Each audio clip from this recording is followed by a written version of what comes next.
The Surj Kumar Show.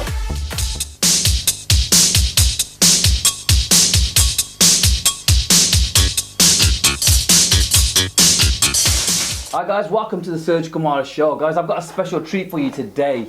Now, as boy bands go, back in the 90s, the Bhangra boy bands, it was an amazing time.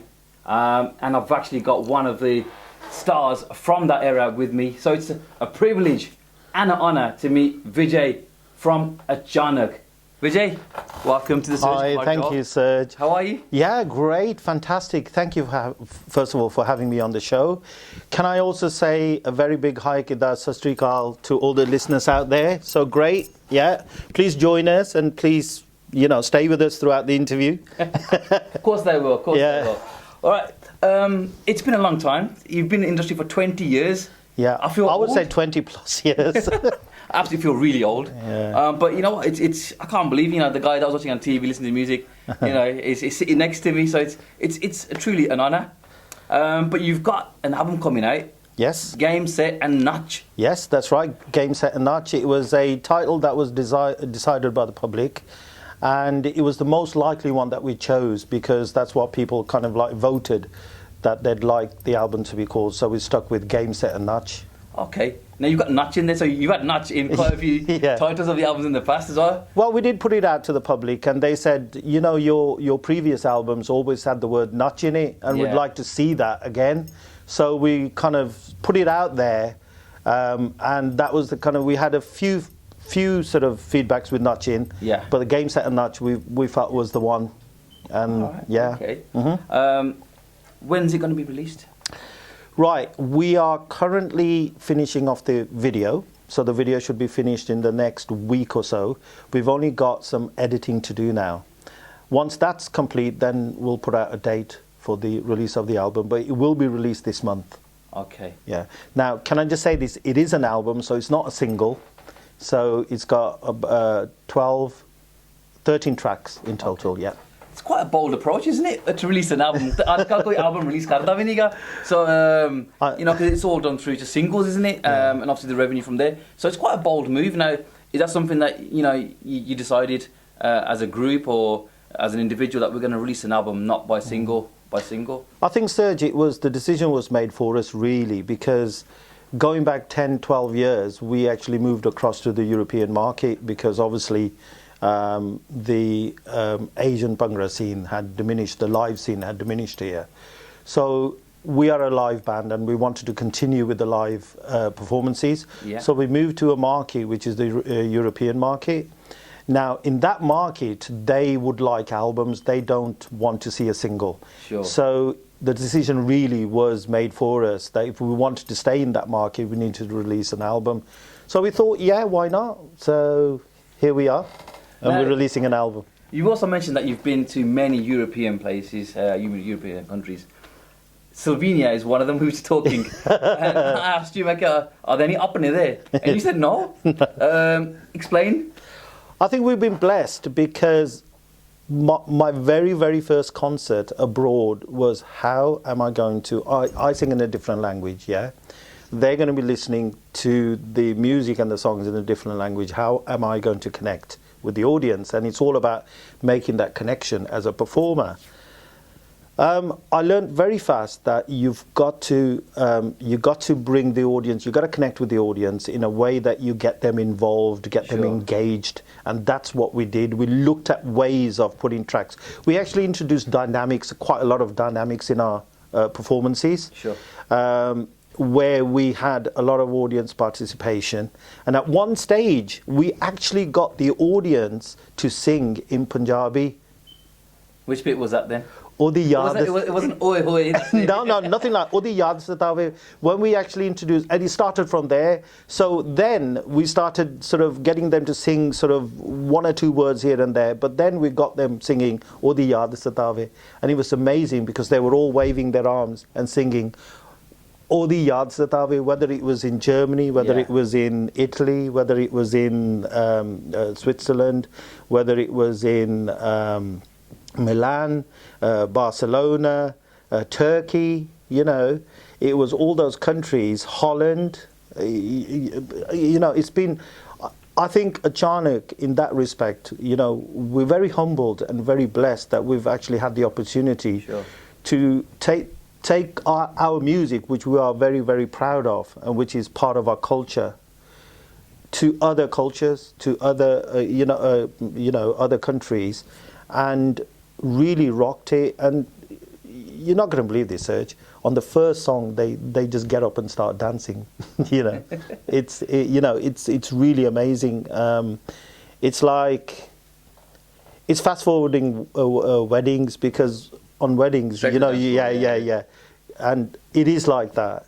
And it's fantastic. It's really good. And we've had also privilege of performing with really sort of artists like Prodigy, Tom Jones, Snow Patrol, Fatboy Slim. So all the, you know, and it is fantastic to see those artists, and actually a privilege also to perform on the same stage. And they get to see what you do as well. At the same Absolutely. time as well. Because I think, you know, our bands, you know, well, back in the day there was a lot of them. I don't think I don't think they got the recognition that they deserved. So I think now the artists today are getting more recognition in such a short space of time. Yeah, absolutely. Without doing, you know, zero. Yeah. So I think, you know, it's good, and I like it. I think it's great that you're back. I think it was a game changer for us as well, because we had to really sort of dissect and sort of look within our performances as well, and really up the game, up the level as well. Sure. For us to perform, and therefore we had to go into practices, you know, rehearsals,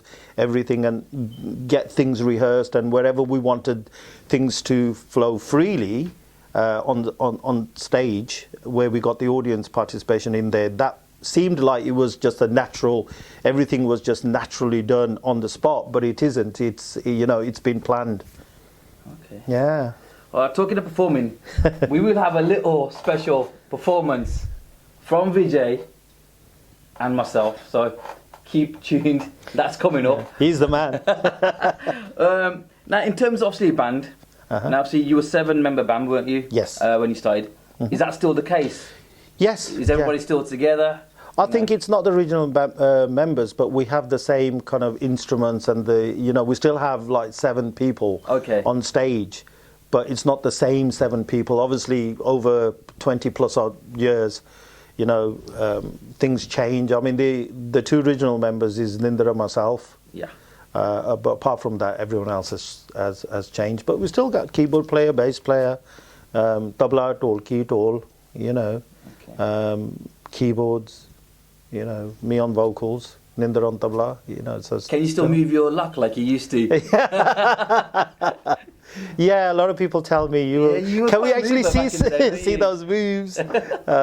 Yeah, because there's a lot of videos and things on YouTube and stuff. Yeah. And it's amazing. It surprises me as well, looking back, you know, sort of 20 odd years when we were doing concerts and performances. But it's been great. It's been, I must admit, the 20 odd years here when the Bhangra scene was very vibrant, Surj, it was fantastic. It was just, you know, amazing. And it's, sometimes we look at the current UK scene and think, where has all that live vibe Let's gone? talk about that. Yeah. What are your thoughts on the current UK, you know, Bhangra industry at the moment? Do you think it's in turmoil? You know, I personally think it's in turmoil because there's no consistency. I seriously do believe, Surj, that bands were producing their own music, and they were coming up with songs, but they were producing their own music, and each band had an identity. If you put on a Achanak track, you knew that was a Achanak track. Absolutely, yes. A LARP, if you put a LARP track on, because there was this kind of distinct signature about their music. But what's happened now is, because all that live side of things have gone, so one person will go to a producer. Yeah. And I'm not saying that that's a bad thing, and the producer will produce a number of artists, so he's kind of, the way he does his music and the feel of his music is going to emanate in all those different artists. Yeah. And you now pick out the producer rather than the, Well, this is it. Every time you see a music video on TV, you don't see the artist's name, it's always the producer's name. you know, the DJ's name. Yeah. Well, that's how it is. I guess. Yeah. Some singers don't get the royalties as well. Yeah. So it's all, everything is about the producer. Mm. Now, tell me a little bit about when you obviously had Alap, you had Hira, even had Ajuba was one of my favourite bands back in the day as well. You had Anamika. Yes. Did you ever feel that you guys were in competition with each other? We didn't feel. I mean, every band went on stage and did their own thing. We were quite creative in our performances, and we did all kinds of, we blew up dolls and we had all kinds of things happening. So what we the theatrics of the performance, we actually integrated that into our live performances. So we were quite innovative in the way we did things. We'd put like a sheet in front of us where we'd move and you could see just silhouettes and things. So, we did all those things, but we were quite innovative. Every band did their own thing. Some bands just walked on stage and they just performed their songs and people knew their songs. We did the same thing, but we did it in a bit of an innovative way.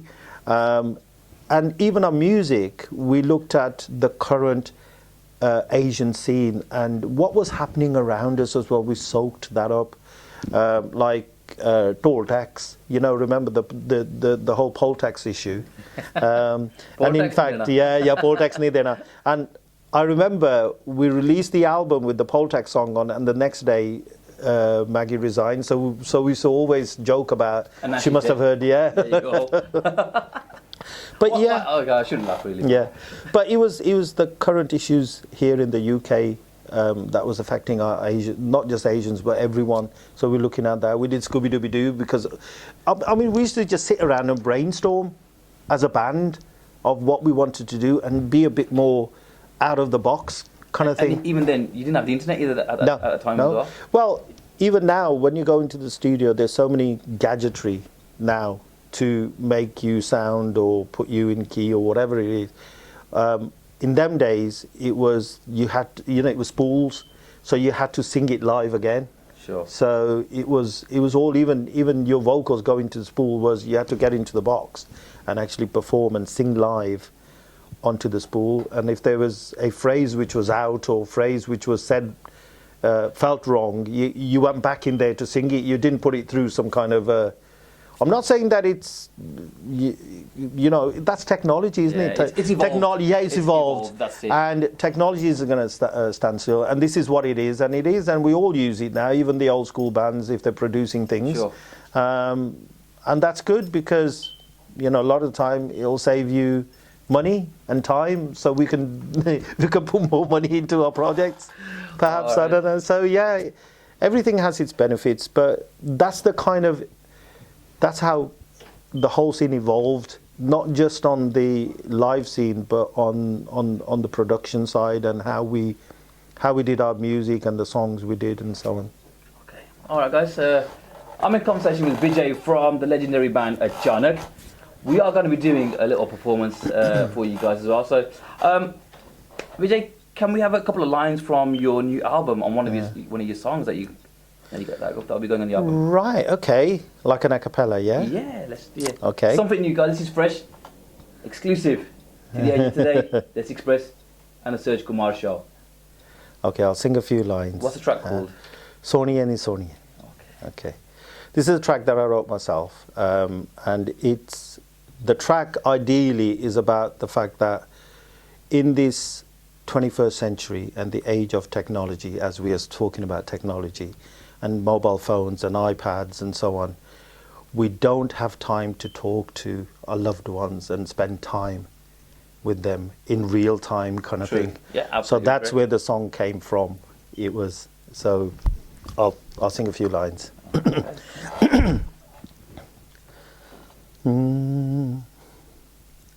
Soniye ni soniye, gal dila wali kariye. Soniye ni soniye, gal dila wali kariye. Lama सीने तेनू हानी मेरे सपनों की रानी खुदा टुटे ना है तेरे मेरे प्यार दी कहानी प्यार दी कहानी सोनिए नी सोनिए कल दिलां वाली करिए सोनिए नी सोनिए कल दिलां वाली करिए Brilliant Thank you. stuff, brilliant stuff. You know, it sounds like, just sounds like evergreen. You know, it's that voice. All right, guys, I did promise you that special performance, and we are going to do it. So, guys, don't adjust your, laptop, tablet, phone, whatever you're watching me on. All right, so here goes.